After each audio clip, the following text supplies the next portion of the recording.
atmosphere of the Earth, the plasmic charge in the atmosphere is increasing. But secondly, you're able to observe it. Some people are able to actually observe what someone else standing right beside you would not be able to observe at all. Okay? They'd see nothing. Right. You can see it and they don't. You know? You can see it because your body, your physical organism, which is permeated with the electromagnetic vibrations of the planet, right down into the iron streaming of the hemoglobin of your blood, is responding. One organism responding to another. One cell in the superorganism of Gaia responding to the superorganism in its totality. You know, there's one thing that we can do as human beings that the cells of our bodies cannot do, as far as we know. As far as I know, a cell in the palm of my right hand or a cell in my liver or my spleen cannot respond and communicate with my entire body and the consciousness I have of myself. But the fantastic thing is that we can, in fact, as cells of the superorganism of Gaia, interact and communicate with the totality of that organism. And the beginning of that experience is all paranormal. Everything goes paranormal. In the correction of Sophia, everything is paranormal. There's no normal left. That makes sense. And do you think this would be a result of having taken the vow? Most definitely. Most definitely. Yes. Because when you mentioned iron, I understood what you were saying, and maybe it might be good to explain that ritual very briefly. Sure, I'd love to do that very briefly. Shall I do it right now? Yes, please. Okay. The Gaian Tantra vow, which you can find on metahistory.org, go to Planetary Tantra or just go into the search box, is a simple ritual in which an individual or a pair, preferably, make a pact with the Earth. You make a pact with Pam, the planetary animal mother, as I sometimes like to call her. And this business of making a pact is perfectly normal. We make pacts all the time. When you get married, you make a pact. You have a pact with your children. When you go to school, you make a pact with the teachers that they will teach you and you will learn. A pact is absolutely, it's a sorcerer's word for an agreement. So you make an agreement with the Earth, just as if it was a living person, which it is. And you do this very simply by three factors. There are three factors in the vow. First factor is to go out into the wilderness where you won't freak anybody out and scream to her. Scream to her to get her attention. Yell out her name. Don't say it under your breath. Don't say it in some quiet, devout way with your eyes closed and your hands folded. Scream it as if you were screaming out into a canyon for the name of a lost child. You scream her secret Dakini name, which you can find on Planetary Tantra on my site. It was given to me on October 10th, 2008. Second thing is you just write a paragraph of your intention of your pact with her. You know, I intend, blah, blah, blah. There's some sample language on Metahistory, and we're doing a page on telestai.org, which is going to have samples of vows that people have made so that you can read it. It's very simple. You just state your intention to unite your life with hers and to make her designs and purposes the highest priority of your life. You do it in your own language, simple, direct, honest. And then you pronounce that vow at the moment that you prick your thumb and allow a drop of your blood to enter into the earth. And that is the rite of iron binding, because there is iron in your blood, in the hemoglobin. And there's iron primarily in the mantle of the earth, and iron in the electromagnetism of the earth. And so you actually bind or marry yourself organically to her in that way. And that's the rite. And the effects of this rite are immediate and cumulative for the rest of your life. Yes, I'd agree with that.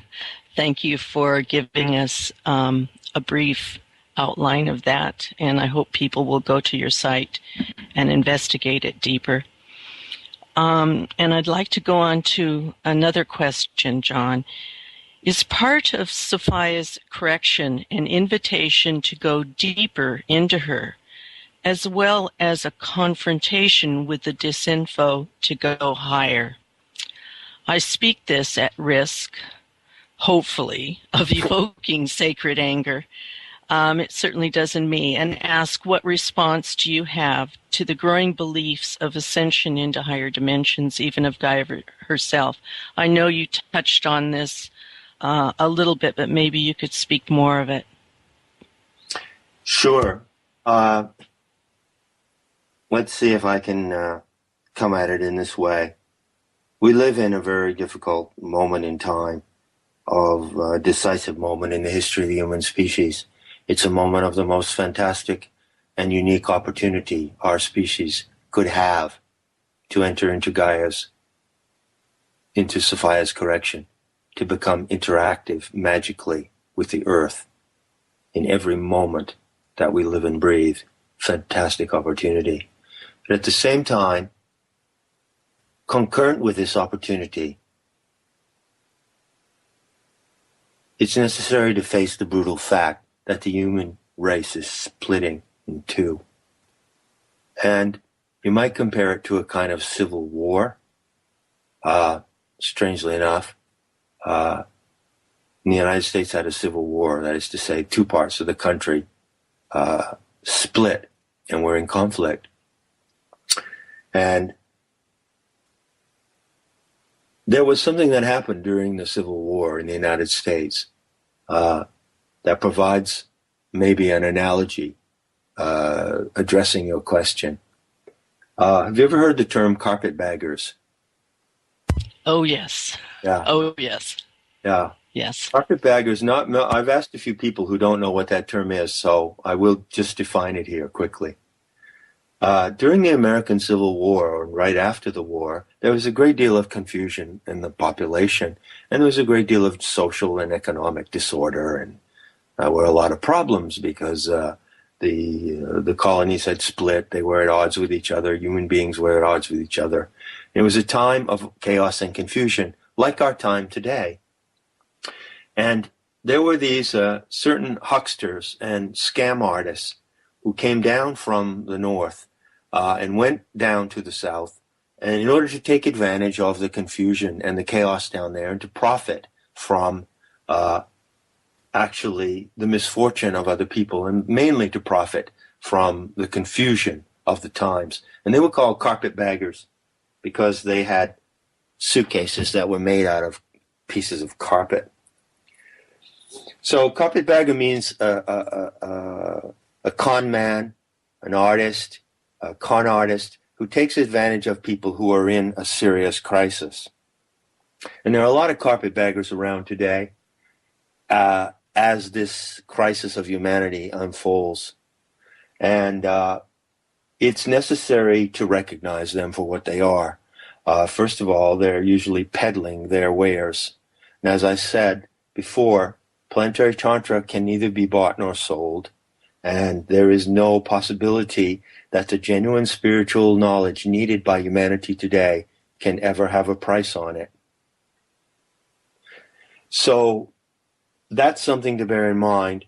Beyond that, I am totally in agreement with you about a confrontation with the disinfo. The disinfo is in some respects intentional, in some respects it's just due to naive, misguided people who think that they have a spiritual message for humanity. And actually, they're just giving you their best intuition. And if the information that is being provided by these gurus and teachers of our time, especially concerning Gaia, is not in the framework of her story, then it's not going to direct us to the solution. It's not going to direct us. It cannot direct us to the proper involvement in her experiment. This is such as I see it anyway. And so one of the ways, there is a lot of disinformation flying around. There are more and more claims of being made about the archons and about Sophia. And all I can say is stay focused in the story, because the story is what guides. It's not me, John Lash, that guides humanity to Sophia. It's her story and your love for her story that guides you to her and guides you into the future that we can have with her. Oh, that's beautiful. Thank you, John. It just seems like there's so much impetus right now about flying out of our bodies and going up. And when I heard you say that we need to go deeper, that just felt so right and so ecstatic and loving and healing. So I appreciate that. You also have said that we will need a high immunity level. Right. And that Sophia has been boosting our immune systems through the thymus gland. Right. And you suggested we will need this in January, February, and March of next year, 2012, when we will have to look into the face of evil, the naked face of that which presents the risk of destroying the divine experiment. That's exactly. Yeah. You then said it's like taking a blast of toxic air, but you didn't elaborate on this. Is this the end game we face, a blast of toxic air, possibly radioactive, or is it something else? Well, first of all, I want to say I had a little shiver when I used that metaphor in the class notes. I wasn't quite sure about it. I certainly want to make this disclaimer that I'm not claiming to predict a radioactive washout of the species being kind of veiled or communicated in that metaphor. First of all, I don't predict anything. And second, I don't really see that happening. I'll tell you exactly the image that I had. Great. It's as if, it's as if I was looking at this Cetus figure. Now, Cetus is this massive constellation, which is deeply connected with the first phase of the correction of Sophia. And in this Gaian navigation experiment, I've been plotting the movement of the apogee of the moon through constellation of Cetus, which is below the fishes. And this is how I, as the navigator, propose to give to the crew an imaginative syntax for your first-hand verification yourself of what's happening here. We use this syntax, we use this mythology. And when I saw one way to visualize this is as kind of like a corpse. It's kind of like a ghoul. Imagine that you were being attacked by a horrible ghoul, which is like some kind of ghoul or fiend that is actually threatening the human race, threatening the divine experiment on Earth. And yet then the giant falls, and it's laying there on its back, and it's really dying. It's really in its last gasp. But in order to overcome it finally, you have to go and just look it in the face. And what the image